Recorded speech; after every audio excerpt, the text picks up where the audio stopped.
We're going to call this the Tale of Two Maples.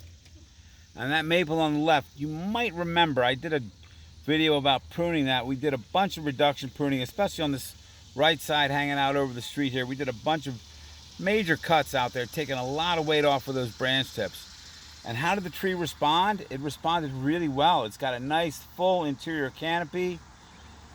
It's putting on some new growth on the branch tips, but just look at how full and thick and how many leaves that tree has on it. Each one of those leaves is making a living for this tree. It's putting money in the bank. It's making sugar and keeping it the tree's resources strong and its reserves strong so that it can handle any kind of stress out there.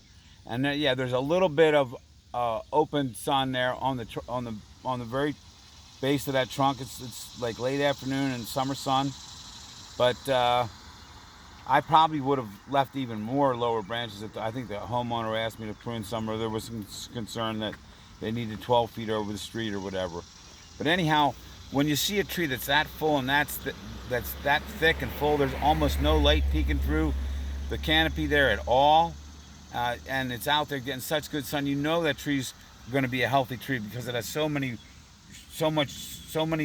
making so much sugar to keep itself healthy there.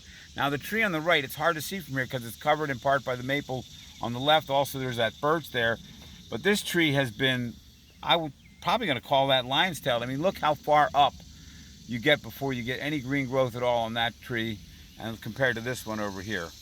And so I remember I showed that to you before.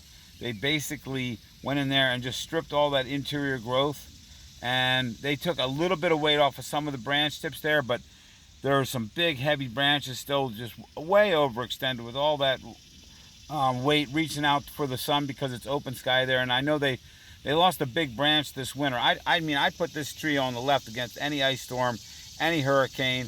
It may sustain minor damage, but it is just such a healthy tree.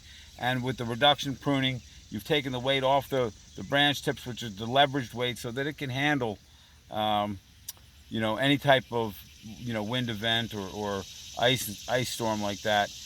In the meantime, it's been putting on girth on all the trunks because the green leaves are near where the trunk wood needs to grow, and so it's been doing quite well. Now we're going to take a closer look at this tree on the left, because what happens is when it gets stripped out like that and it's getting sun, and the tree has a natural reaction of putting out a bunch of new sprouts.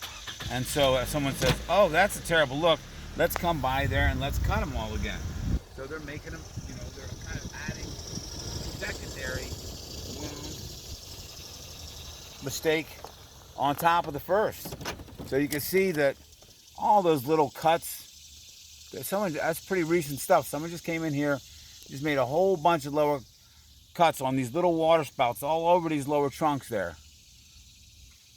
Not sure how well that's showing up in video there, but we're talking 25, 30 feet before they left the first branch there.